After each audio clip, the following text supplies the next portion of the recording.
pain of discipline or the pain of regret. Go for the discipline because it weighs ounces. The regret weighs tons because it can accumulate. Some shows don't need a celebrity narrator to introduce the show, but this show does. In a world filled with endless opportunities, why would two men who have built 13 multi-million-dollar businesses altruistically invest 5 hours per day to teach you the best practice business systems and moves that you can use? Because they believe in you, and they have a lot of time on their hands. They started from the bottom, now they're here. It's the Thrivetime show starring the former U.S. Small Business Administration's Entrepreneur of the Year, Clay Clark, and the entrepreneur trapped inside an optometrist's body, Dr. Robert Zillner.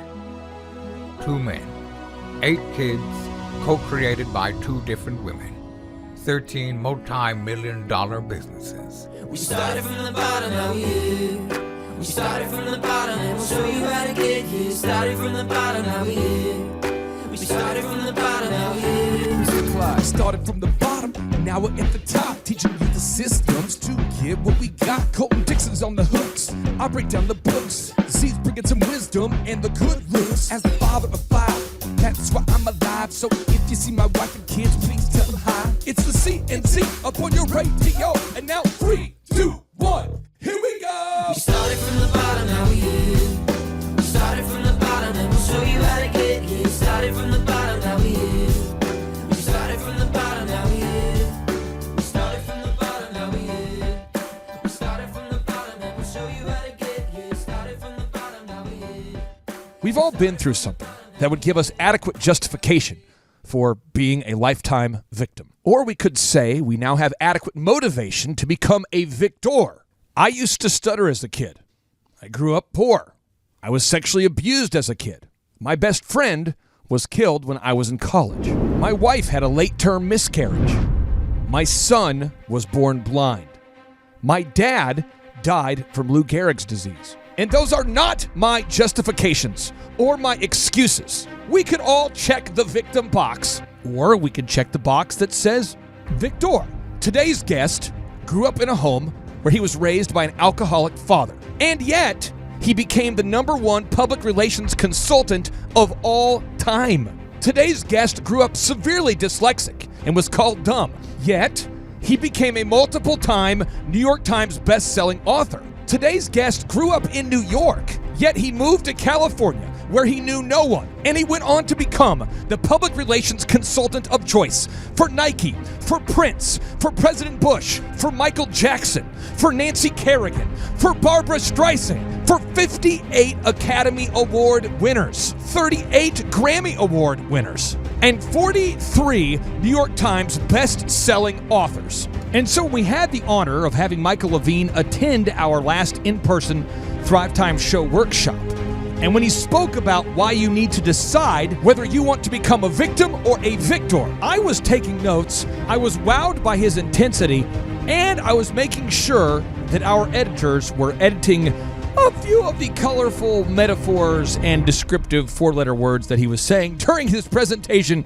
And so we edited the show up so that it is now family friendly. And now, ladies and gentlemen, without any further ado, it's my pleasure to introduce to you my epic friend and my PR consultant of choice, Mr. Michael Levine. Michael Levine, folks, let's hear it for him. Hello. Now, let's see. I want to make sure I can move around a little bit. Can you hear me okay? How are you? Good. It's good to see you. I really do want to move around a little bit and visit with you. I've already met some of you. I have never seen a place like this in my life. It's really fun. And I have never been to Tulsa before. It's cold here. Wow. I'm from California. This is cold. Anyway, I am really thrilled to be here. Thank you, Clay. I am excited to have Michael here. One, because we brought him to Tulsa, and he's like, Tulsa, is that a place? Yeah. Is this guy an original or what? Will you you applaud an original? I mean, is this guy an original? Now, before I begin, I want to ask you a question. Now, you going to be straight with me or not? You're going to tell me the truth? Because, no, I want to know you. I want you to know me. Is there anyone, I've never been to Tulsa before, and I have, certain images in my mind and all that from California.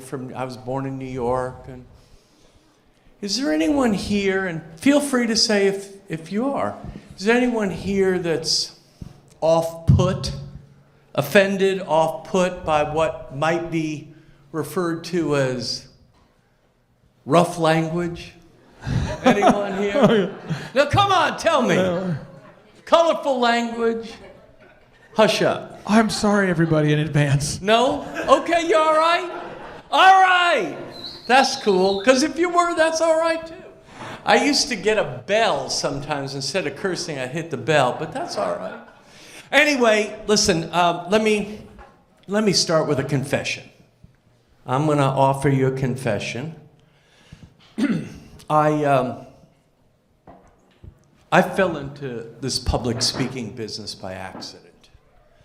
I had no training of any kind, pretty much like all the other things I've done in my life. I fell into it by accident. I had no training.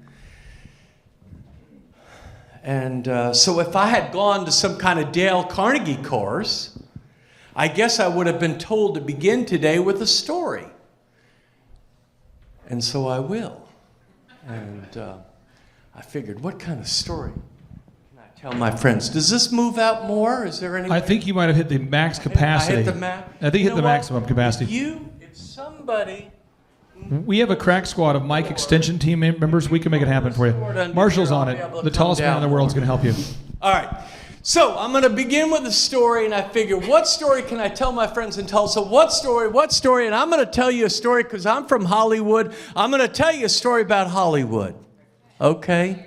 Now, it's a story about old Hollywood. Old Hollywood. You're too young to remember this. All right. Does anybody here old enough to know or remember the name of the literary agent Swifty Lazar? Anybody here know who Swifty Lazar? Swifty Lazar. You do? All right. Son, who's Swifty Lazar?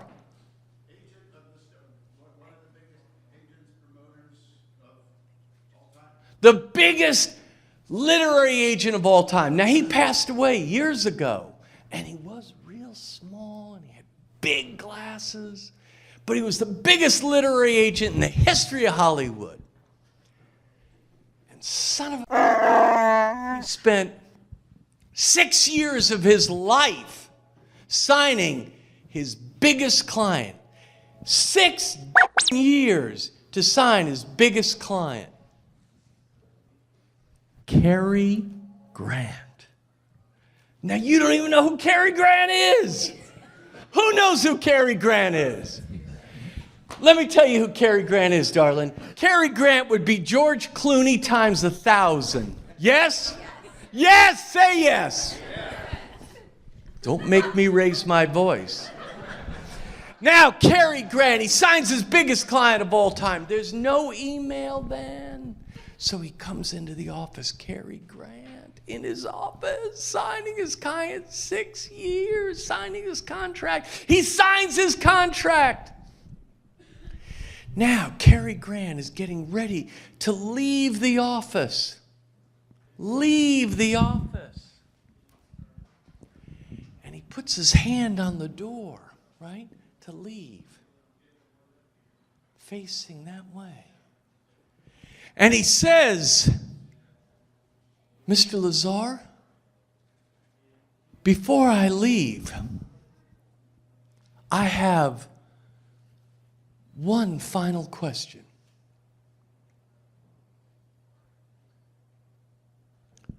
Are you Jewish? And Swifty Lazar was reported to have said, Not necessarily. Not necessarily. I guess he wanted that contract. Anyway, as I told you, I had an odd journey to get here today. I was born and raised 2.5 miles north of Ground Zero. Okay?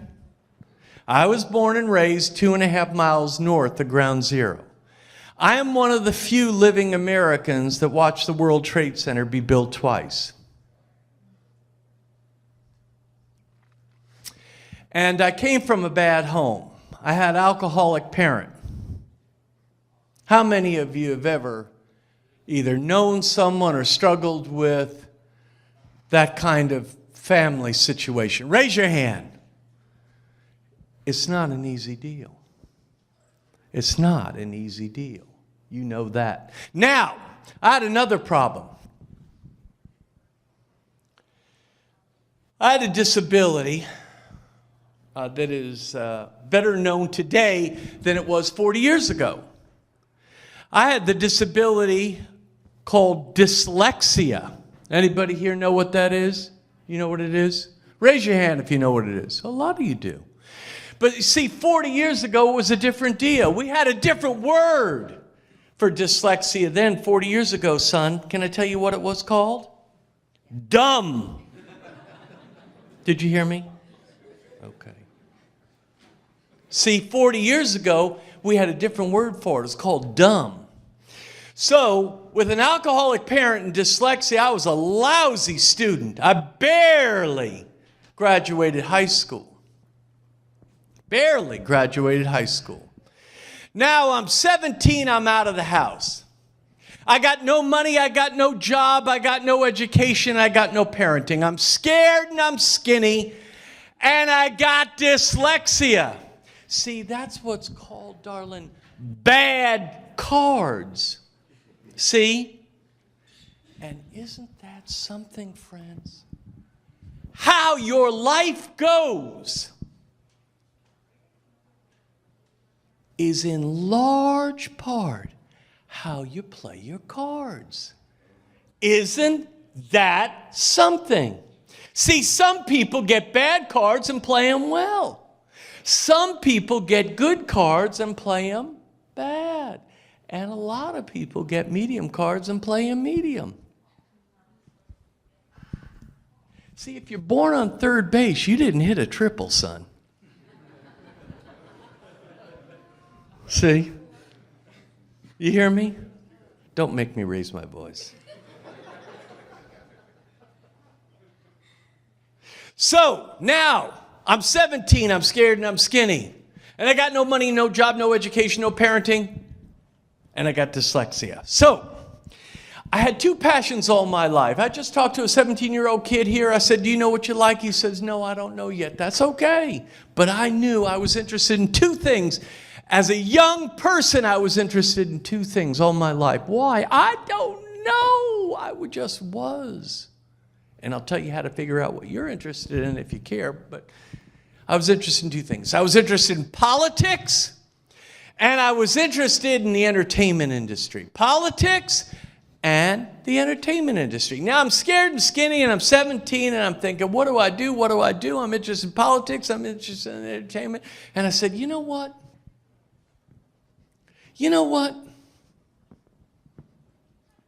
I think Washington is just Hollywood for ugly folks. I'm going to LA where the pretty people are. How's that? Darling, I just look stupid. I just look stupid, see? I'm going out where the pretty people are. So I went out there and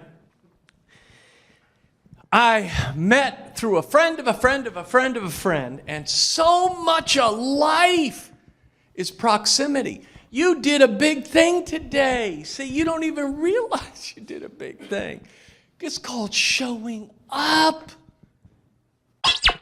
Showing up. So through a friend of a friend of a friend of a friend, I meet a woman who was working at Paramount Pictures. Now, at that time, in the middle 70s, there weren't a lot of women working at Paramount Pictures other than secretaries. That's interesting. Change. So I meet a woman, I say, what do you do? And she says, well, I'm a publicist. I said, that sounds cool. What's that? She says, well, I work at Paramount Pictures. I'm a publicist. I said, what do you do all day? She said, what do I do all day? I said, yes, what do you do all day? I don't know what a publicist is or does. And she says, well, what I do all day? Oh, I basically bullshit on the phone. I said, I can do that. I can do that. And I decided I wanted to be a publicist. because I could do that. See, I can't do much else. So off I go. Now I start a PR firm. Here's the problem. I don't know what PR is. See, that's a problem. Isn't that something? But if you're motivated, you figure it out. See? If you're motivated, now Clay tells you you gotta have a break down before you have a Breakthrough. breakthrough. Now, why is that? And I'm gonna tell you, and if you got half a brain, you write it down. Here's why Clay's right. Write it down. Because in the end, human beings respect wisdom, but obey pain. They respect wisdom, but obey pain. Okay? Isn't that something? Why did God design the world that way? I don't know. I'm going to ask him. Right along with, why did you make celery, cheesecake fattening, and celery naan? See, I'm asking that too. All right. So, off I go. And you know, the whole deal is, I told my friend Jonathan at dinner last night, it's a 4-step ladder, isn't it? 4 steps. The first step, this is how I did. How'd you do it? So he said, how'd you get your first client? Come on. Just look, tell me how you did it. I'm buying you dinner. How'd you do it? I said, I'm going to tell you how, but you're not going to like the answer. He said, well, no, you tell me. Come on, tell me. I said, I'm going to tell you, but you're not going to like the answer. He said, all right, tell me. I said, all right, here's how I did it. You want me to tell you how I did it? Okay, I'm going to tell you how I did it. Now, you're not going to like the answer. All right, here's how I did it. Ready? Write it down. Will you write it for me? Thanks. Here's how I did it. Listen carefully, please. Somehow. See, if you want something bad enough, you'll do it. How will you do it? Somehow. See, you'll find a way. Through the front door, the back door, the side door, the chimney. Ask a mother of a sick kid how she did it. Okay? Now listen to the 4-step. See, it's 4 steps. And this is how I did it. So step 1 is called work for free. See, very few people will turn you down if you offer to work for free. See, work for free. Now, in that first step, remember, you lose, and all your Jack friends at Burger King for 10 an hour are winning. So in step 1, you lose, they win. See how it is? But if you hang in there, you go up to step 2. Now let me tell you about step 2. Step 2 is you work below market, 5 an hour, they work 10. See, in step 2, you lose, they win. See, the Burger King gang still got you beat on step 2. See? You with me? Hang in. It's going to get better. On step 3,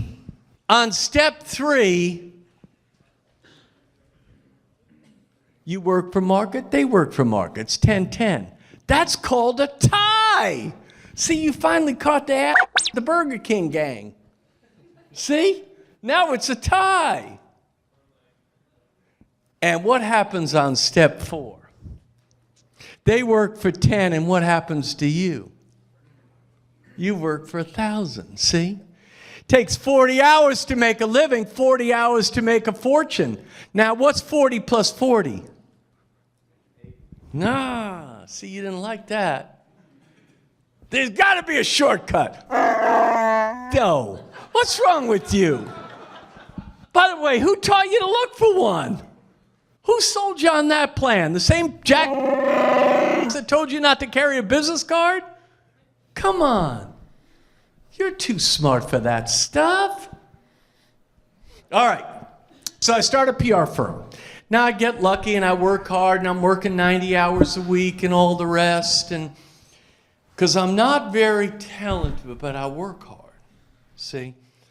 And I say yes a lot in the beginning. And so this PR firm grows to one of the 3 largest entertainment PR firms in the country. And I start representing a lot of very, very, very famous people. And I've represented Michael Jackson, and Charlton Heston, and Barbra Streisand, and David Bowie, and Prince, and Kareem Abdul-Jabbar, and Michael Fox, and Demi Moore, and Sandra Bullock, and Cameron Diaz, and George Carlin, and Joan Rivers, and Suzanne Summers, and Bill O'Reilly, and hundreds and hundreds of other big celebrities. I've given advice to 3 U.S. presidents, including one who just passed away. I've given advice to 3 U.S. presidents, both political parties. So that means I'm a hooker. See, I'm a hooker. You got it? Both parties. How's that? You didn't know I was a hooker, did you? Makes you like me better. I know. Easy. All right. So now I start to get obsessed with a question as I'm representing these big, big stars. Huge stars. I start getting obsessed with a question. And this question that obsessed me has obsessed me for 35 years. And it is really why I came today, to share the question and my answer. It obsessed me. I cannot tell you why it obsessed me, but it obsessed me.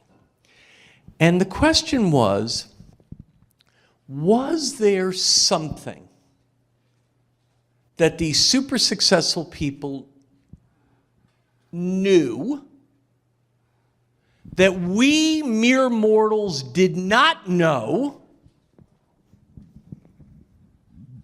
or was their success merely luck, right place, right time? Were the Beatles just in the right place at the right time? Or was there something they knew that mere mortals like myself did not know? And if there was something, was the something transferable? Was the something transferable if there was something?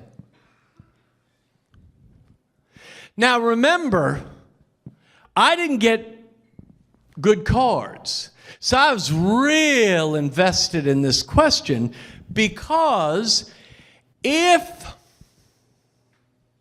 there wasn't something and it wasn't transferable, then I'm See? Because I didn't get good cards. But if there was something, and it was transferable, then maybe I could borrow it, which is a polite word for steal it. Steal it, see? So, off I go and I start asking the question, is there something that Oprah Winfrey and Bill Clinton have in common except a lot of dough? Is there something that Michael Jordan has in common with Bill Gates, except they got a lot of dough? Is there something? And at first it didn't seem that there was. So it seems like I'm But I stuck with the question because I was obsessed by it. And I asked the question again and again and again for a long period of time. Not a week, not a month, not a year, not a few years. Over and over again for years. And you know, the funniest thing happened. After a few years, I thought I saw in the distance, in the desert of my mind, a little green, a little patch of green. Now maybe it's a mirage. Maybe I'm crazy. She thinks I'm crazy. But I stuck with it. And I came to conclude that over time, there were 3 qualities present in all super successful people, 100 times out of 100. Now listen to me carefully, please. I said super successful. Friends, if you're sitting here today, all polite, looking good, smelling good, and you're just interested in success, not super success, just success, you don't need to write down a thing. You can go to sleep for the rest of the whole deal. You don't need to write down anything because you're gonna be successful without a word. I'm telling you, you are. I give you my guarantee. Why? Why do you say, thank you, I'm going to be successful? Yes, you're going to be successful. Without a word, you don't need to write down a thing. Well, how can you tell me that, Michael? That's such good news, but how could you tell me that? Well, in large part because, what's your name, darling? Gina? Because, Gina, you were fortunate enough to be born into a civilization at exactly the moment in human history in which your competition is overwhelmingly stupid and lazy. See, Gina, you don't got to do much to be successful today except show up sober. Because your competition is Norma. stupid and lazy. Overwhelmingly. I'm just saying. That's good news for you. But if you say, wait, hold it. I didn't come here to come for I didn't want to fly in coach. I want to go to the first class deal. I don't want to know about the success plan. I want to know about the super success plan. Well, if that's your interest, my best counsel to you over the next few minutes is start writing. Start writing. All super successful people had 3 qualities present 100 times out of 100. Maybe you didn't hear me. All super successful people, anyone that you venerate, alive or dead, had 3 qualities present 100 times out of 100. Natural law. Number 1, and I'm going to try to do it for you in a memorable way so you can remember it. We'll call them 3 magic O's. What do you say, 3 O's? Okay, 3 O's. Here we go. 1, obsession. An obsession. They had something that I refer to as an obsession, which is analogous to a burning maniacal rage, as if your life depended on it. Did you hear me, or do you need me to raise my voice, darling? I said an obsession, a burning maniacal rage, as if your life depended on it. Yes? Now listen to me. How are you in the back? Listen to me. It wasn't ambition. Guys, think about this. Close your eyes if you choose. You all know a bunch of ambitious folks, friends of yours, that can't find their way out of a burning building. But they're ambitious. It's not ambition, it's something deeper, more primal, more intense. It's obsession, a burning, maniacal rage, as if your life depended on it. Number 2, they had an optimism, but it was the most unusual version of optimism. It was not naive, like you watch this great documentary about Mr. Rogers, what comes around goes around, and all that stuff. It wasn't that kind of optimism, friends. It was a different one. And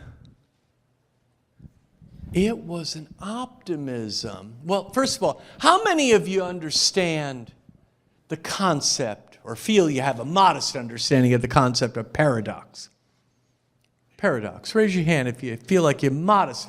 Okay, son, what's paradox? Contradictory statement. Okay. Love is beautiful, but love is painful. Love is joyful. Love is painful.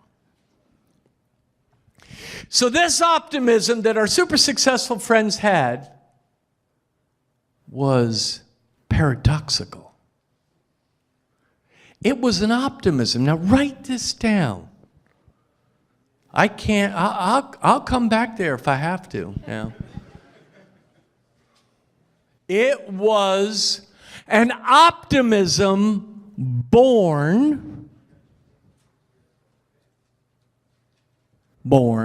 created after a militant need. It was an optimism created after a militant need. Militant need could almost be like an addiction. It was an optimism born after a militant need to face the brutal facts.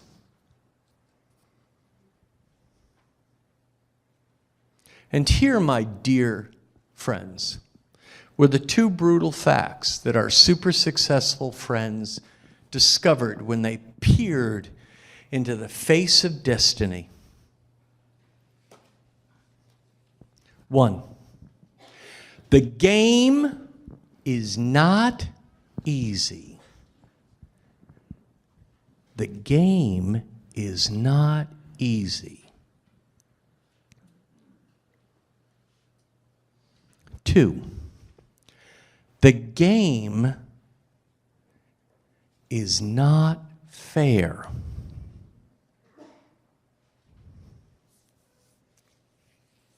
The game is not easy, and the game is not fair.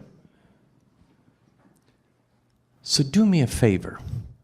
Don't waste any of your precious time on this earth complaining about that a lot. That's a bad plan. See, don't sign up for that class, darling. When somebody says to you, I don't think the game is easy, Let's complain about it. Say, I'm not signing up for that class. Don't sign up for that class. Hey, you know what, Mary? I don't think the game is fair. I know, you're right, but I'm not signing up for that class. Don't. That's a bad class. You don't have time for that class. That's for the other folks. But our super successful friends came to conclude, though the game is not easy, and though the game is not fair, with enough burning maniacal rage, the game is winnable, though not easy and though not fair. The game is winnable, though not easy and though not fair.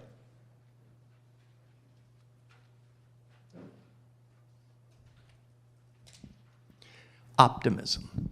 Greatest thing ever said to, I try real hard. I've known a lot of famous people. I don't know how the that happened to me, but I did, and I try real hard.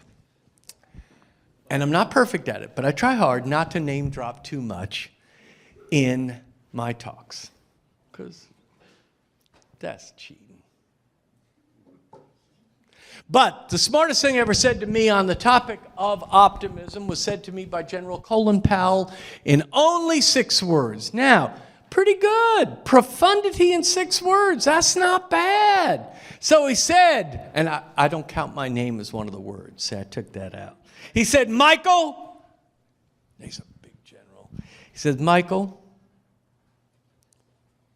by the way, try to be profound in 6 words. Try it sometime. He said, Michael, perpetual optimism is a force multiplier. Look at me, please. Perpetual optimism is a force multiplier. So he was a military general, and what that means in English is this.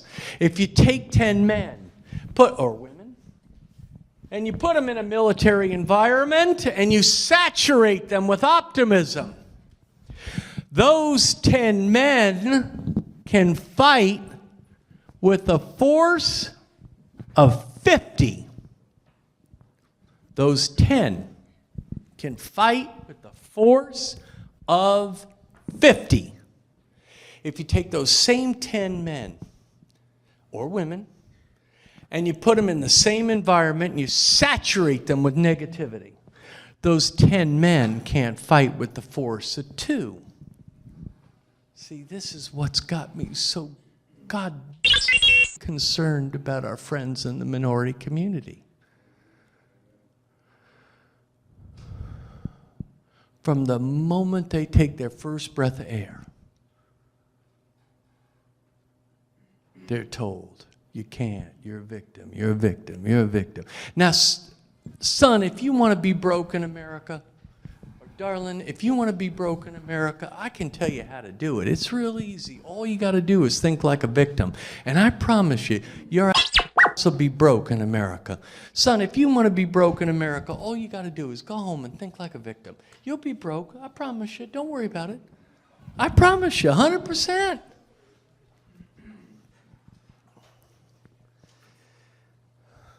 If you said to me, Michael, which would you prefer, a young African-American kid or Hispanic kid?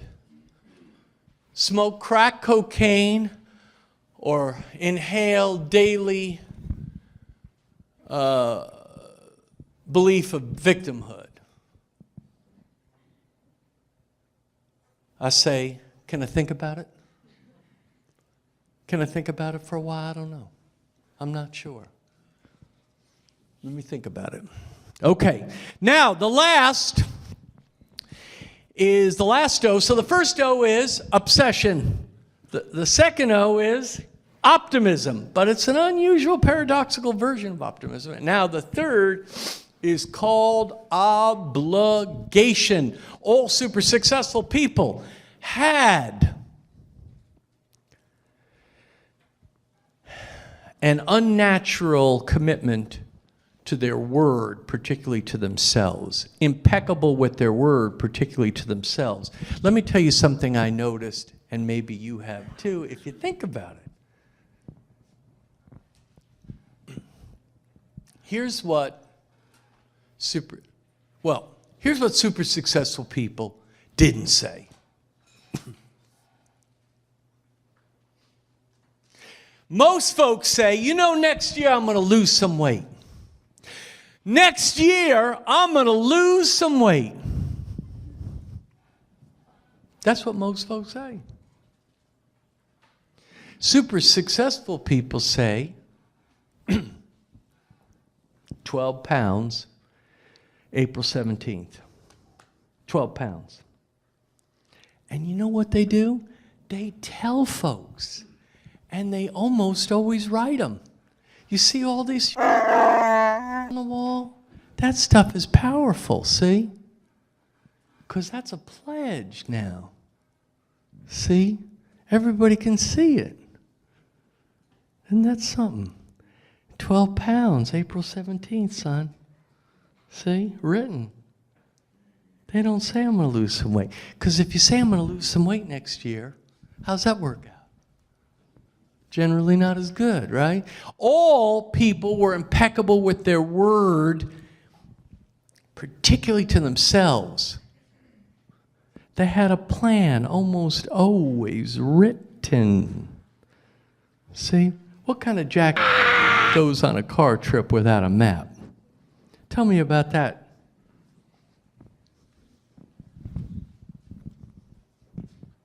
They have, and by the way, if I say to you, hey kid, what's your name? Justin. Brother Justin, you got a plan? Oh yeah, I got a plan. I said, great, Justin, that's great. How old are you, son? 37. I got ties older than you, son. Okay, now I say, Justin, you got a plan? Yeah, I got one. Great. Show it to me, son. Well, I got it in my head.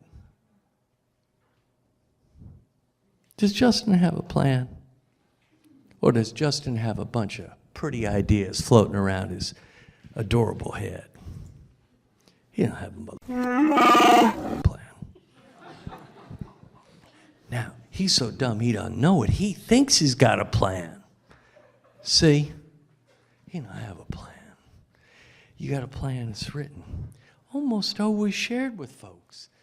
Particularly folks who are tough on you, who will be willing, not delighted, but willing to stick their foot in your rectum if necessary. And you know, it was said to me by a black preacher once, and it was so interesting and so true. I used to host a TV show, and he said something. He says, you know, Michael, very few people in the world wouldn't be better off without a good cussing out about once a month. Isn't that something? So I called him up 10 years later. I said, Pastor, you know, you said the most interesting thing to me 10 years ago. You said, very few people in the world wouldn't be better off without a good cussing out once a month. I said, do you still believe that? He paused for a long time on the phone. He said, maybe twice. Isn't that something? Do you have friends in your life who love you enough to cuss you out once in a while? Do you? Do you? So, obligation, commitment to their word, particularly to themselves. On the rare occasion, Wednesday at 7 o'clock in the morning didn't mean Thursday at 10:15. And listen, when people who were super successful missed their goal, their commitment, who do you think the super successful folks blamed? Who? Themselves. How's that for weird? How's that? How's that for saying, no. They didn't come into a room 15 minutes later and say, oh yeah, you know, there's a lot of traffic. There's always a lot of traffic, son. What's wrong with you? Come on, you didn't leave early enough. Now, they said, no, I'm late, it's my fault. Oh, come on, don't worry about it. There's traffic. No, you didn't hear me. I don't think you heard me real well. It's my fault. It won't happen again. See, I had a teaching moment. It's not going to happen again. It's my fault. Now, how many people do you know like that? So our super successful friends had these three qualities. And with the third O, which is the obligation, with the third O comes today's only voluntary homework assignment. So you're going to get the best kind of homework assignment right now. It's voluntary. You don't have to do it. And I'm going to give you some more good news. You ready? You ready for the voluntary homework assignment? Obligation, number 3O, comes with a voluntary homework assignment. It's voluntary. You don't have to do it. And more good news. If you decide to do it, you can do it in 10 minutes or less. You can do it in the next 24 hours. And you can do it for free. It's not bad. What's your name? Josiah. Listen to me. This you can do in the next 10 minutes. Oh, you can do it in the next 24 hours in 10 minutes or less for free. How's that? It's not bad. And it's voluntary. I got even better news. Listen to this. If you do it,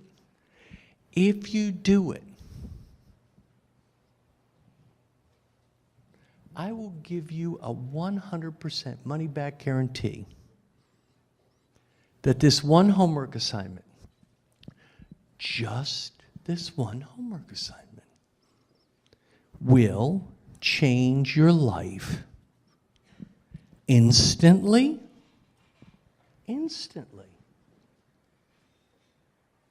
Radically. It's good. And permanently. Just this one thing. Listen to me. What's your name? Are you listening? Good. If you do this one homework assignment, change your life. I'm going to give you a guarantee. 100%. You cannot lose instantly, radically, and permanently. You ready? Okay, here's what you got to do. You got to make a commitment in the next 24 hours to go home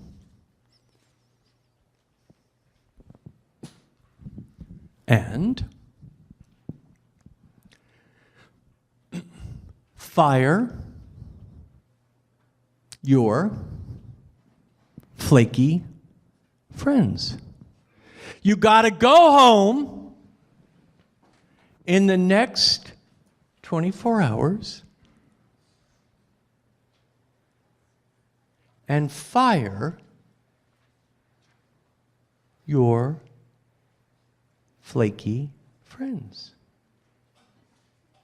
Why is that? Why? Because nothing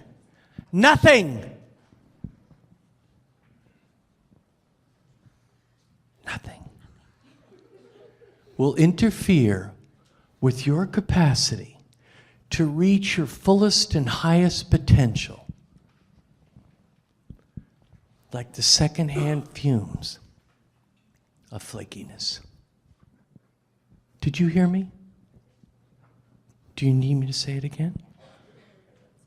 Are you sure?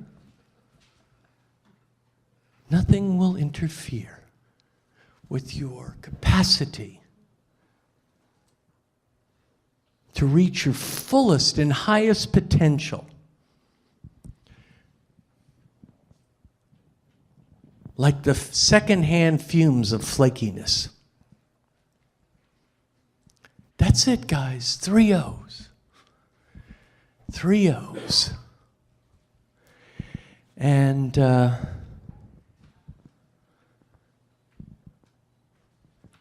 I believe that later today, I'm not sure how Clay has set this up exactly, but I believe that later today, I will be gifted with the opportunity of hearing and discussing some of your questions, comments, suggestions, and alternative speeches. Particularly interested in hearing from people who have some kind of silent urge inside them to come up to me and punch me in the nose. But we have, I believe, about 10 minutes left. And in that time, I'd love to just see if we could do a couple of questions, comments, suggestions, and alternative speeches. Now, I do want to tell you one last thing. You know, writing a book, very few people in the world, many people want to write a book, very few do. But it's the most unusual experience in so many ways, but here's one way. Writing a book is like putting and ask anybody who's ever written one if this is true, and I think they'll agree. I think Clay will agree and others. Writing a book is like putting a message in a bottle and throwing it out to sea. And you're never quite sure who's going to see it, if it's going to be seen. It's an odd thing. It's a very unusual thing. And so I come to Tulsa, and I meet you. Some of you I meet personally, some I just meet in a group. But you know, I leave tomorrow, right? And it's an interesting thing. In a strange kind of way, I take you with me, don't I? Isn't that something? I take you with me in a strange kind of way, right? And I guess you, in a strange kind of way, particularly maybe if you took some notes, you take me with you. Isn't that interesting? And last night, you didn't even know who I was, and I didn't know who you were, and there was nothing on a book, and all the rest. Isn't that wacky? Kind of wacky thing, isn't it? And, you know, we meet again. Or maybe we won't. Maybe we will. But isn't that, and we certainly in today's world can stay in touch via email or phone call or any you understand how that can be today, but I take you with me, and you take me with you. That's interesting. Kind of wacky thing. Never expected it. So, let's do this. We have about 7 minutes left, and I'm going to try this out. See if you like this. We're going to do men versus women. Hold on, darling. Men versus women. So, the women get to ask the first question or comment. Now, you don't have to do a question. It can be a comment. You can either choose a question or a comment. We're going to go with women first, and then we're going to go to the guys, if they've got the guts, which I doubt they do, but they might. So, you see how it is? So, women first. Who has got a question or a comment? Question or comment? Young lady, would you please stand up and tell me your first name? Angela? Sister Angela, go. I can't come, I want to, but I can't reach you. But what's your question or comment? First, is it question or comment? A question from Sister Angela. Go. Can I give you an example? By the way, yes, I can. But hold on. Yeah, will I? Yes, I will. But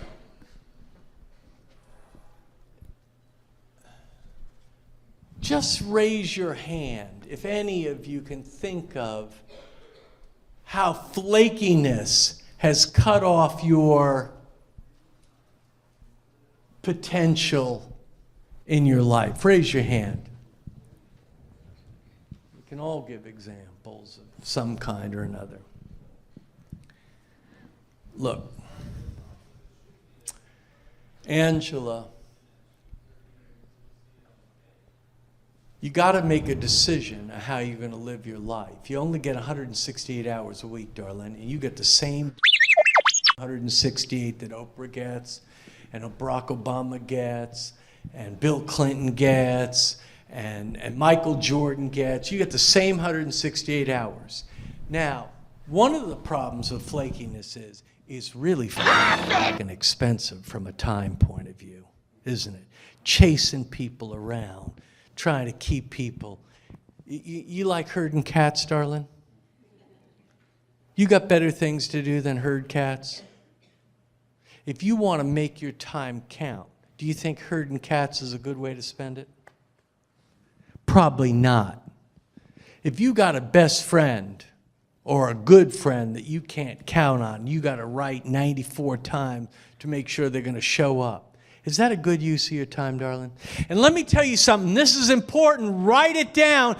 Every person in the super successful category had, write it down, God, a reverence for time. I'm going to tell you a secret, Angela, about me. You're going to think this is weird, dear. Ready? Listen to this. You're going to think this is weird, probably. But in my house, yes, in my house, I have a clock, a large clock, in every room. Wacky kind of thing, yeah? Now, you want to go crazier, Angela? Crazier?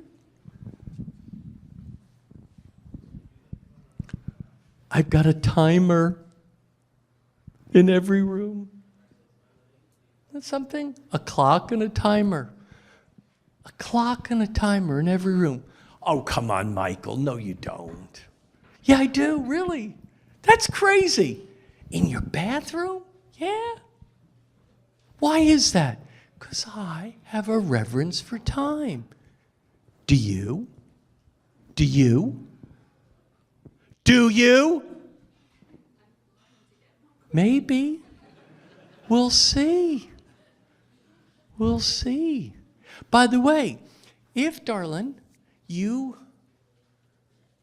yearn to be broke and tired, right? If you think that's a cool plan, being broke and tired, then you don't need a reverence for time. See? But if you say, no, I think I'm tired. I'm done with being broke and tired. I tried that plan. Get a reverence for time. Okay, so now the women have gone. It's 1-0. Men, question or comment? Yes, friend. What is your name? Brother Paul. How are you? Is it a question? Question? Okay, so see how it is? It's question, question, women, men. All right, go. So my question to you is what I've found is that the super successful people, it's really not about money. It's about accomplishments, about giving back, about sharing wealth. What's your experience with the people you've worked with respect to how they view money? The question, can everybody hear that? How do super successful people view money?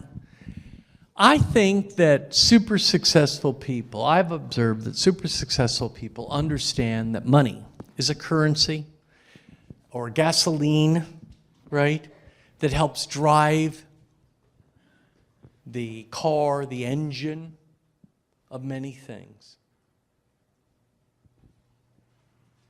Having a car without gas is probably not ideal. I'm just saying. Having a car without gas is probably not ideal. I think I'm going to leave it right there. It's a currency. It's not the only currency, but it's a currency. You need a certain amount. By the way, you need a dedication to reality at all costs. You need a reverence for time, and you need a dedication to reality at all costs. Now, I want to do something with you, if I may, in closing, because I've really got to stop now. And we'll do it at a tie. Men, one. And then later, you know how tough the ladies are in this late game, right? So you know how that goes. Okay, but listen to me. I want to try a little game with you for just a second to see how it works. I've never met you before. Let's try it out. I want you, please, to think, if you would be kind enough, of two people in your life. Two people who are good folks, nice folks, handsome, pleasant, attractive people. But for whatever reason, these two folks, and you can go any way you want with this, gay, straight, black, white, young, old, it doesn't matter. Just pick out two that you know. And the two are good folks, they're nice folks, they're pleasant folks, but for whatever reason, these two folks are underachieving based on their potential. They're underachieving, right? They have a certain potential in life, and they're hitting about the 70% mark. Now they're not in jail. They're not on the Springer show, but they're just not, they could do so, they just, right? Now, let's close your eyes for a minute. Think of the two. Think of the two. Get them in your head. Could be related to them, could be friends, could be coworkers. Now, get them in your head. Okay, cool, you got them. I've never met them. I don't know who you're talking about. I've never met them. I want to tell you 4 things about these two folks and see how I do. Let's see how I do, okay? I'm going to tell you 4 things about these two folks. Let's see how I do. Number 1, they have a f***ed up relationship with reality. They have their own narrative about, oh no, that didn't happen, this happened. Oh no, it wasn't my fault, it was... They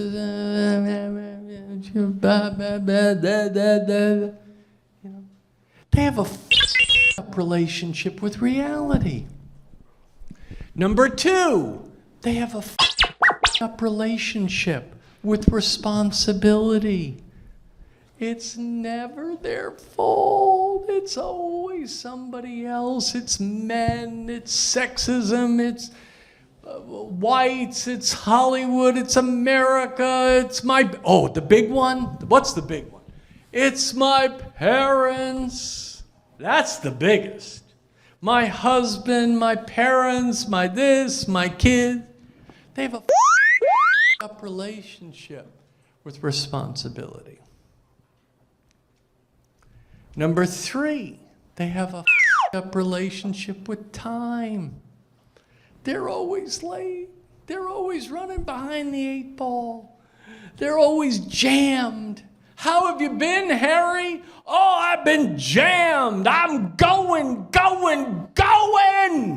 It's been nuts. I've been swamped. They always sound like their hair's on fire.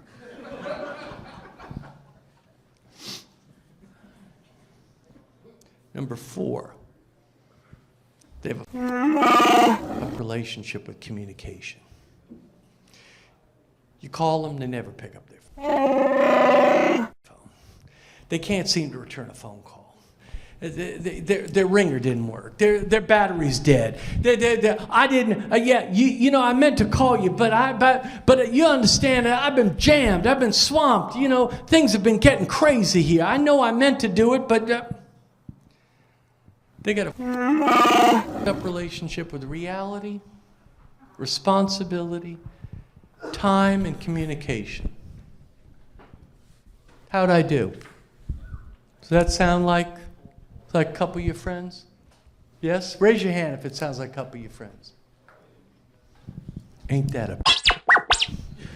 Anyway, it's so... Clay, thank you so much. Now, if you tell anybody that... Now, we got together today, and this is nice.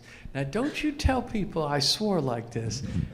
Now, that's not cool. I was a fine person, and I didn't swear at all. He didn't. No. Michael, on Monday we're going to release the podcast version of the show after some editing. So you have now taken my Sunday from me. I'll be doing some editing. The clean version will be out on Monday on the podcast. Clay is a very original guy, very unusual. You're privileged to know him in ways that you don't fully understand yet, but life will teach you over time.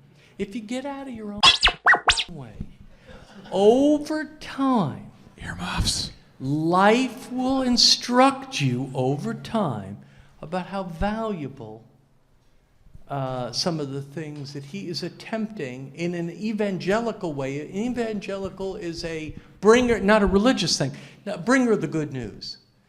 The good news is all the stuff that, we've been talking about. So, anyway, what an honor to be here with you. Thank you for the chance. Thank you, Clay. Thank you, Thrive. What a great team, They're really exceptional. Thank you so much. Let's hear for Michael Levine. All right. Now, the rest of the show will be PG. Thrive Nation, that right there is the mindset that it takes to become successful. If you want to become successful, I would encourage you to listen to that podcast over and over again until it becomes your new normal. When we run around this life making a bunch of excuses that we believe, we will get the sympathy of other people. And we will get the victim card and the poverty to go with it. If you want to be a victim, if you want to be offended, if you want to tell people that you just didn't have what it took to be successful, then you are right. But if you want to succeed, you have to believe that you have the tools you need until it becomes your new normal. You just have to understand the level of intensity you have to bring on a daily basis to succeed. And once you finally do get that mindset and you embrace that work ethic, you will have massive success because everybody else is going in the slow lane. But you, my friend, are going in the passing lane when you bring that kind of energy, drive, and passion to the workplace. And now, without any further ado, we like to end each and every show with a boom. So here we go. 3, 2, 1, boom. Thrive Nation, every single day somebody reaches out to me, literally every single day somebody reaches out to me and they say, I'm in an industry that's saturated. I'm a mortgage provider. I'm an insurance provider. I'm a car salesman. I'm a dentist. I'm a doctor. I'm a lawyer. And they say, how do I stand out in this cluttered world of commerce? How can I reach my ideal and likely buyers? And on today's show, we're interviewing a longtime client that's having a remarkable success very quickly. And he provides insurance to anybody watching today's show. He provides insurance to people all over across this great nation. He's a great friend of the program. Brett, welcome onto the Thrivetime show. How are you, sir? Good, Clay. Thanks for having me. So, Brett, let's start off with the controversial stuff. First off, what's your last name? How do we properly pronounce your last name? Meal, like Happy Meal. Okay, and your website, I want to prove that you're not a hologram. The website is leisureinsurancegroup.com, leisureinsurancegroup.com. For the people watching today's show, what kind of listeners can you help? What states, what kind of products, who can you help? Yeah, we're mainly focused in Oklahoma and Texas. We have some clients right now in Colorado, Arkansas, Tennessee, Missouri, but mainly Oklahoma and Texas is where we're focused right now. So how did you first hear about me? What poor choices did you make that caused you to end up in my office? I have a friend of a friend that said, hey, you need to meet my friend Clay. And it's been history ever since. And I think he's a friend of the show. His name's Steve Currington. Now, working with you, so many people, when they think about business growth, they think, oh, we're going to have walk on hot coals, take hours and hours talking about our vision. And really, that's not what I do at all. My goal is to help you grow your business so you and your wife can pursue the vision that you believe God's given you and your wife. I try to keep our meetings to the point, pragmatic, so I'm not wasting your time. Can you talk about the non-length of our meetings? Because I think a lot of times people think when they hire a business coach who's helping them grow, they're going to be stuck in massive long meetings. Talk about kind of the overall flow or the focus of our meetings.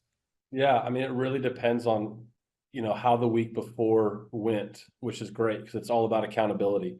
So if I've hit all my or markers for the week or metrics for the week, sometimes that meeting's a 10 to 15 minute, hey, good job, keep doing it, you're doing great.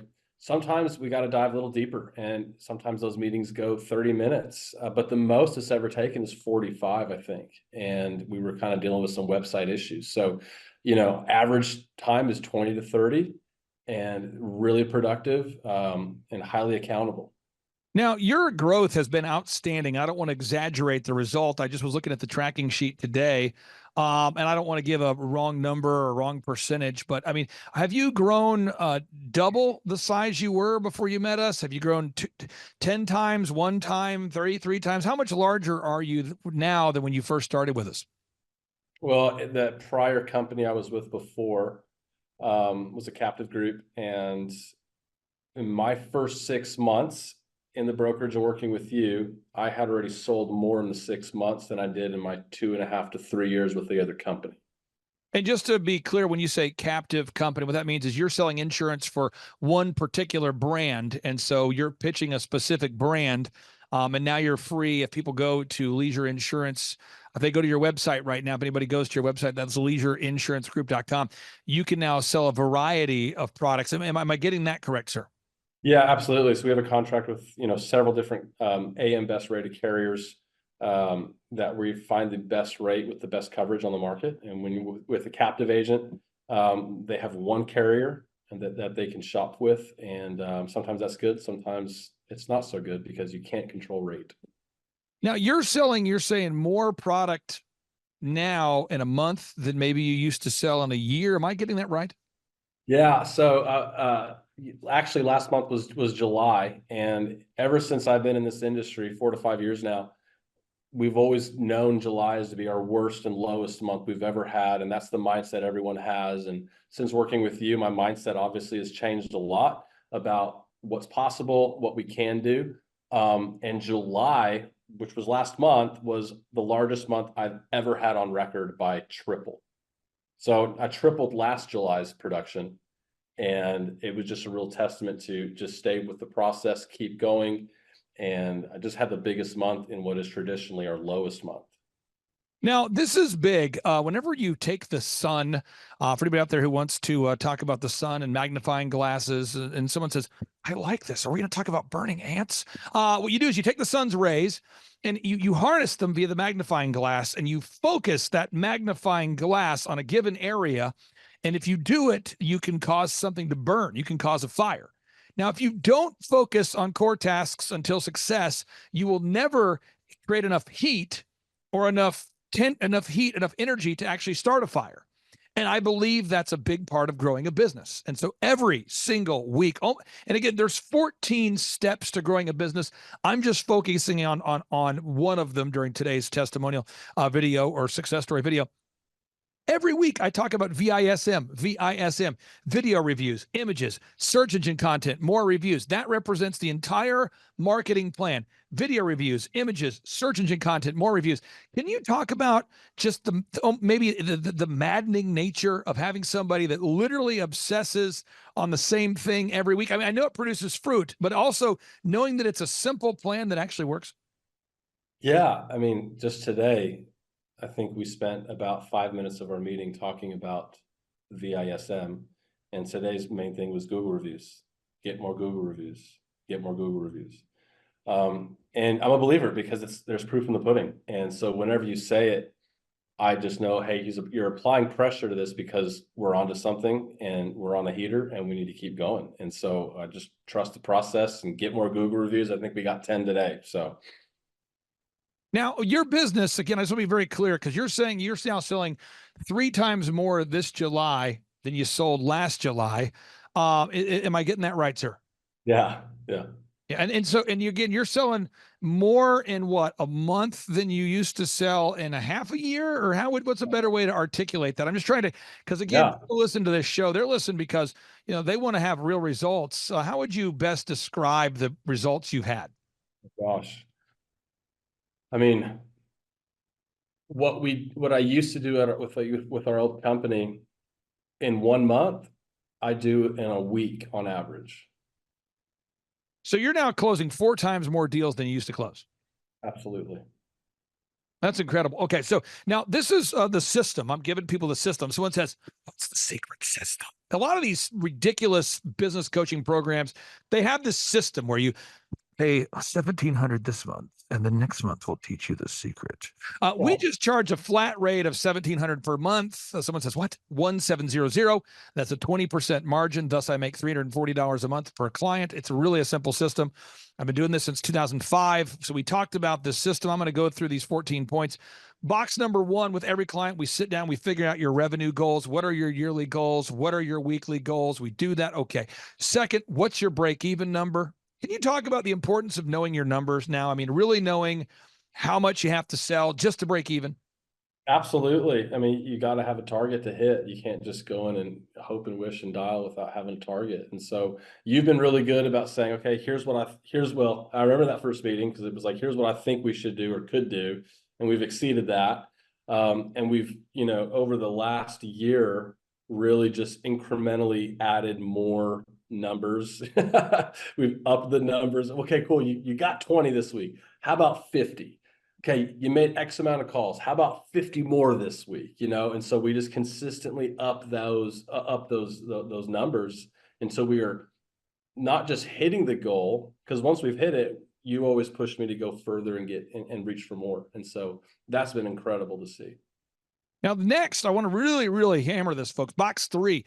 Define the number of hours per week you want to work. I'm not advocating for men to get divorced. I am somebody who does read the book of Genesis and Exodus, and I do believe in the concept of a 6-day work week and the Sabbath rest on the 7th. However, I have clients that work 4 days a week.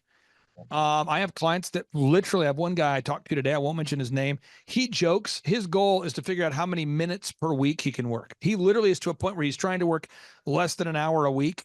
And he spends that hour just following up on certain things. And so everyone's got their own goals, but how important is it to know the time blocking, like block out time in your schedule, especially as a father and a married guy?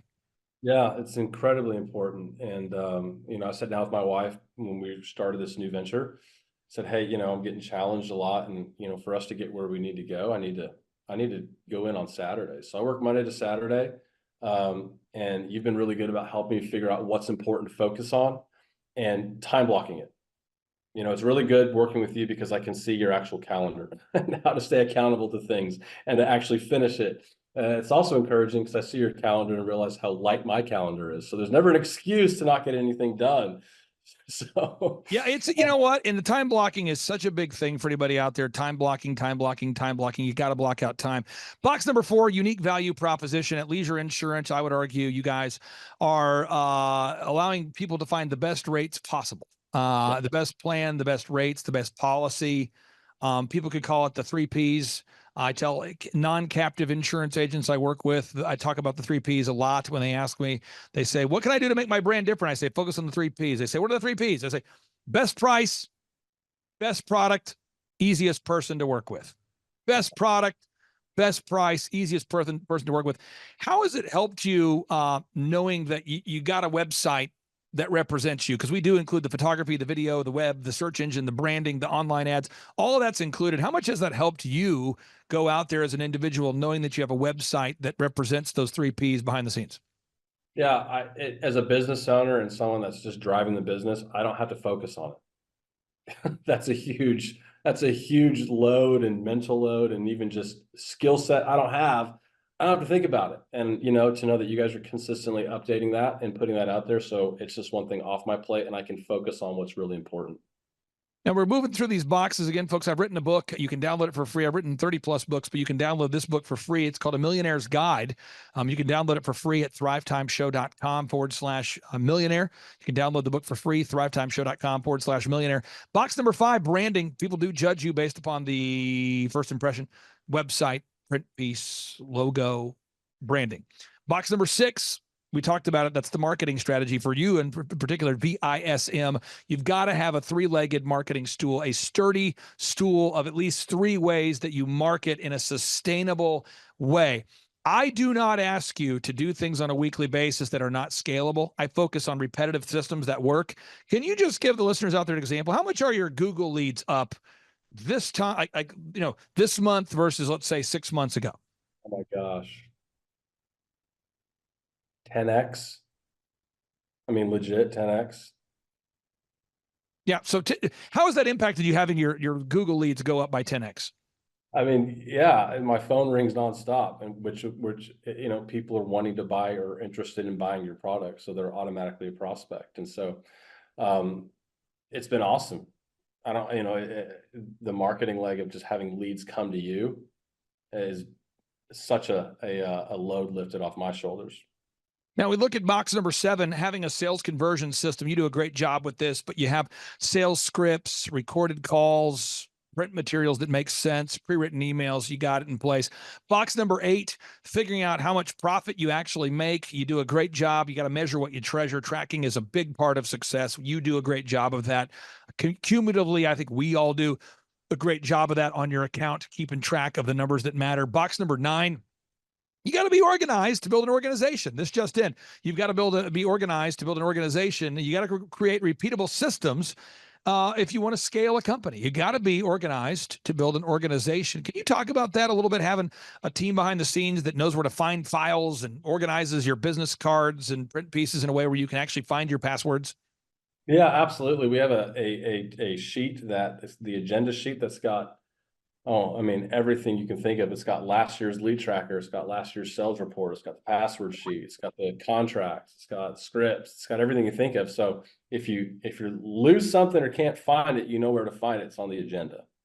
That is the move. And again, folks, this is what a scalable business looks like here. We're around in the corner here. We move on to the next system. It's so important. Box number 8. What? Box number 8. Again, you've got to know your customer acquisition costs. What does it take? What does it cost you to get a new customer? Box 9. You've got to you have to create repeatable systems, processes, and file organization. Box number 10, you got to manage people as you grow.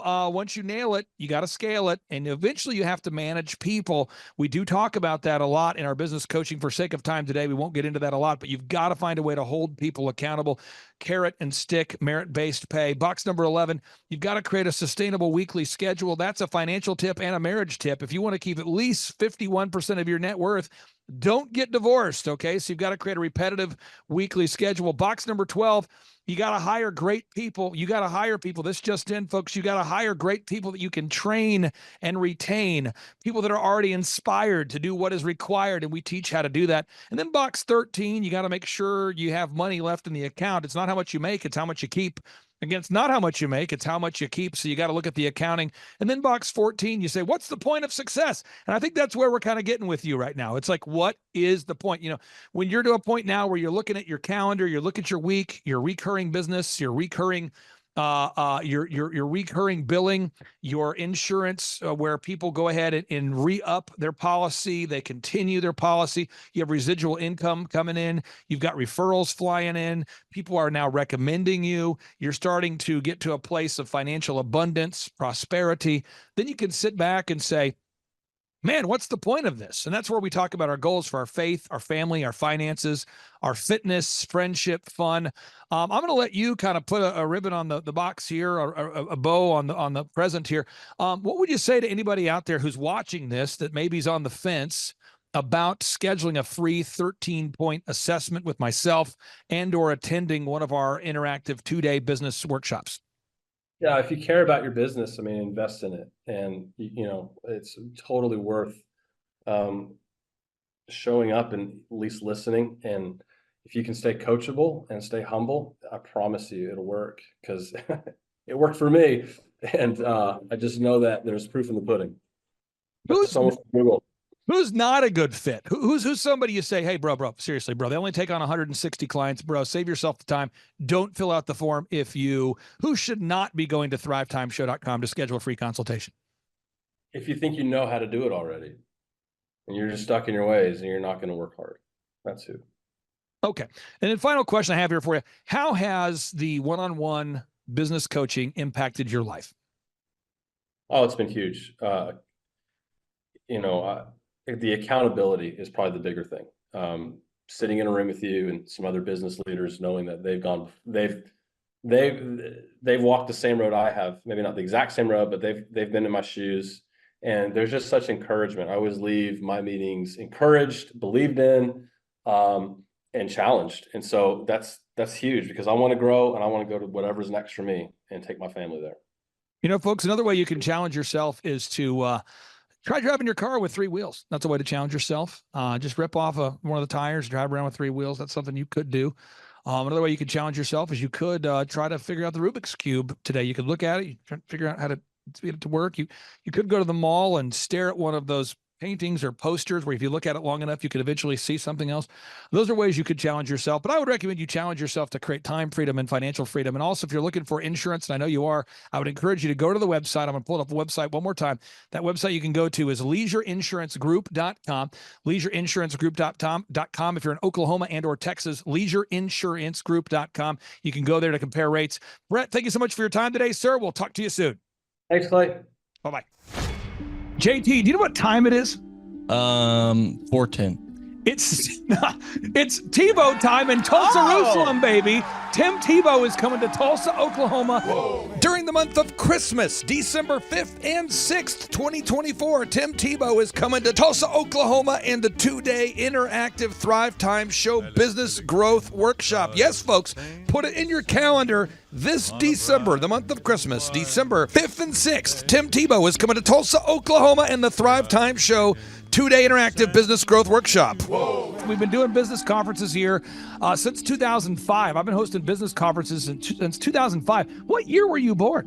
1995. Dude, I've been hosting business conferences since you were 10 years old. And a lot of people, have followed Tim Tebow's football career on the field and off the field. And off the field, the guy's been just as successful as he has been on the field. Now, the big question is, JT, how does he do it? Well, they're going to have to come and find out, because I don't know. Well, I'm just saying, Tim Tebow is going to teach us how he organizes his day, how he organizes his life, how he's proactive with his faith, his family, his finances. He's going to walk us through his mindset that he brings into the gym, into business. It is going to be a blasty blast in Tulsa, Jerusalem. Folks, I'm telling you, if you want to learn branding, you want to learn marketing, you want to learn search engine optimization, you want to learn social media marketing, that's what we teach at the Thrivetime Show 2-day interactive workshop. If you want to learn accounting, you want to learn sales systems, you want to learn how to build a linear workflow, you want to learn how to franchise your business, that is what we teach at the 2-day interactive Thrivetime Show business workshop. Over the years, we've had the opportunity to feature Michael Levine, the PR consultant of choice for Nike, for Prince, for Michael Jackson. We've had the top PR consultant in the history of the planet has spoken at the Thrivetime Show workshops. We've had Jill Donovan, the founder of RusticCuff.com, a company that creates apparel worn by celebrities all throughout the world. Jill Donovan, the founder of RusticCuff.com, has spoken at the 2-day interactive Thrivetime Show business workshops. We have the man who's responsible for turning around Harley Davidson, a man by the name of Ken Schmidt. He has spoken at the Thrivetime Show 2-day interactive business workshops. Folks, I'm telling you, these events are going to teach you what you need to know to start and grow a successful business. And the way we price the events, the way we do these events, is you can pay $250 for a ticket or whatever price that you can afford. What? Yes, we've designed these events to be affordable for you, and we want to see you live and in person at the 2-day interactive December 5th and 6th Thrivetime Show Business Workshop. Everything that you need to succeed will be taught at the 2-day interactive Thrivetime Show Business Workshop, December 5th and 6th in Tulsa, Oklahoma. And the way we do these events is we teach for 30 minutes, and then we open it up for a question and answer session so that wonderful people like you can have your questions answered. Yes, we teach for 30 minutes, and then we open it up for a 15-minute question and answer session. It's interactive. It's 2 days. It's in Tulsa, Oklahoma. We've been doing these events since 2005, and I'm telling you, folks, it's going to blow your mind. Yes, ladies and gentlemen, the Thrivetime Show 2-day interactive business workshop is America's highest rated and most reviewed business workshop. See the thousands of video testimonials from real people just like you who've been able to build multi-million-dollar companies. Watch those testimonials today at thrivetimeshow.com. Simply by clicking on the testimonials button right there at thrivetimeshow.com, you're going to see thousands of people just like you who've been able to go from just surviving to thriving. Whoa. Each and every day, we're going to add more and more speakers to this all-star lineup, but I encourage everybody out there today, get those tickets today. Go to thrivetimeshow.com. Again, that's thrivetimeshow.com. And some people might be saying, well, how do I do it? What do I do? How does it work? You just go to thrivetimeshow.com. Let's go there now. We're feeling the flow. We're going to thrivetimeshow.com. Again, you just go to thrivetimeshow.com. You click on the business conferences button, and you click on the request tickets button right there. The way I do our conferences is we tell people it's $250 to get a ticket. Yep. Or whatever price that you can afford. And the reason why I do that is I grew up without money. JT, you're in the process of building a super successful company. Did you start out with $1 million in the bank account? No, I did not. Nope, did not get any loans, nothing like that. Did not get an inheritance from parents or anything like that. I had to work for it, and I'm super grateful. I came to a business conference. That's actually how I met you, met Peter Taunton. I met all these people.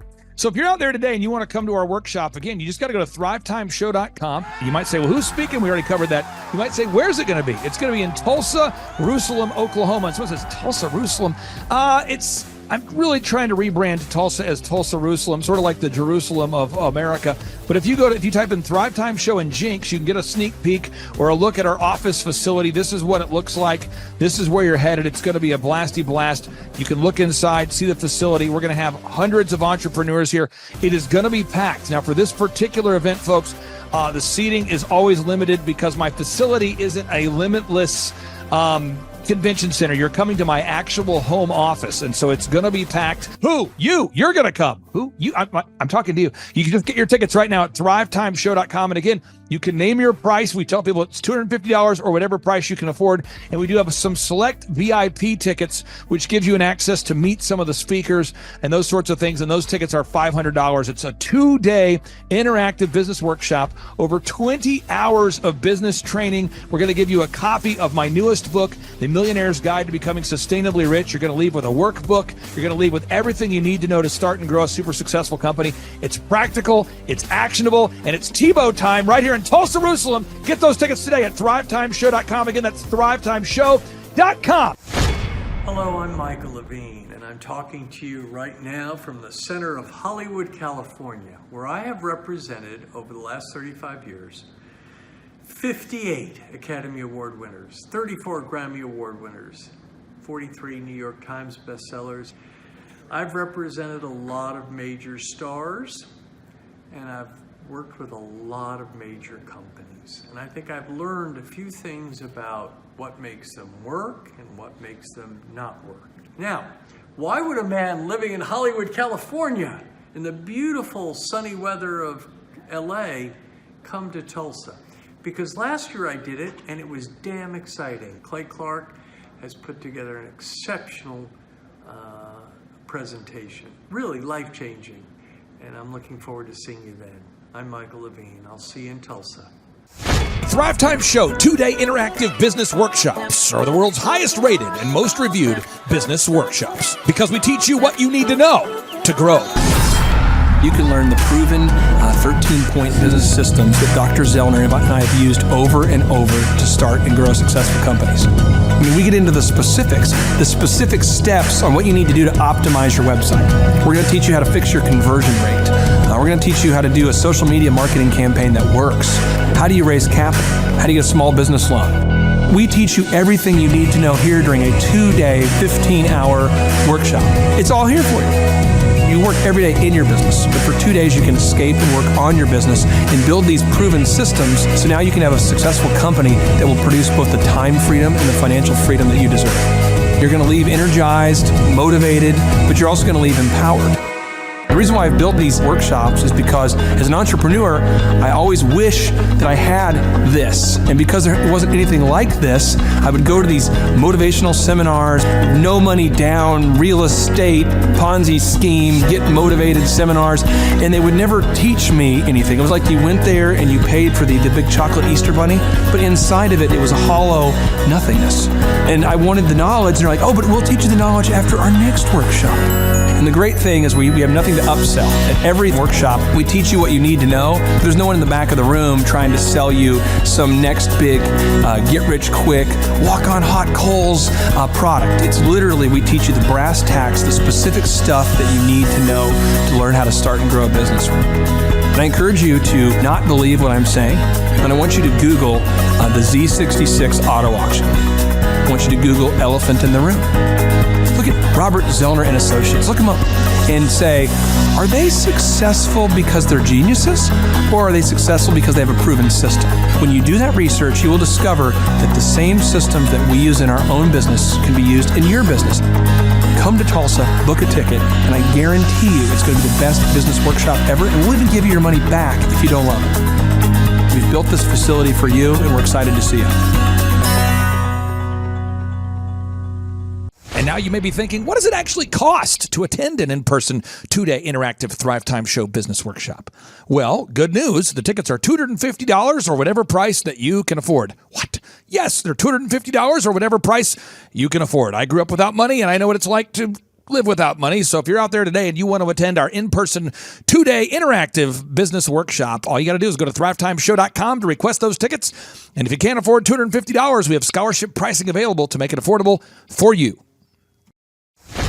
I learned at the Academy, Kings Point in New York. Acta non verba. Watch what a person does, not what they say. Whoa. Good morning, good morning, good morning. Robert Kiyosaki, the Rich Dad Radio Show. Today I'm broadcasting from Phoenix, Arizona, not Scottsdale, Arizona. They're close, but they're completely different worlds. And we have a special guest today. Definition of intelligence is if you agree with me, you're intelligent. And so this gentleman is very intelligent. I've done this show before also, but very seldom do you find somebody who lines up on all counts. And it's a Mr. Clay Clark. He's a friend of a good friend, Eric Trump. But we're also talking about money, bricks, and how screwed up the world can get in a few and a half hour. So Clay Clark is a very intelligent man, and there's so many ways we could take this thing. But I thought, since you and Eric are close, Trump, what were you saying about what Trump can't, what Donald, who's my age, and I can say or cannot say? First of all, I have to honor you, sir. I want to show you what I did to one of your books here. There's a guy by the name of Jeremy Thorne, who was my boss at the time. I was 19 years old, working at Faith Highway. I had a job at Applebee's, Target, and DirecTV. And he said, have you read this book, Rich Dad, Poor Dad? And I said, no. And my father, may he rest in peace, he didn't know these financial principles. So I started reading all of your books and really devouring your books. And I went from being an employee to self-employed to the business owner to the investor. And I owe a lot of that to you. And I just wanted to take a moment to tell you thank you so much for allowing me to achieve success. And then I'll tell you all about Eric Trump. But I just want to tell you thank you, sir, for changing my life. But not only that, Clay, thank you, but you become an influencer. More than anything else, you've evolved into an influencer where your word has more and more power. So that's why I congratulate you on becoming. Because as you know, there's a lot of fake influencers out there, too, or bad influencers. Yeah. So anyway, I'm glad you and I agree so much. And thanks for reading my books. Yeah. That's the greatest thrill for me today. Not a thrill, but recognition is when people, young men especially, come up and say, I read your book, changed my life. I'm doing this, I'm doing this, I'm doing this. I learned at the Academy, Kings Point in New York. Acta non verba. Watch what a person does, not what they say. Whoa.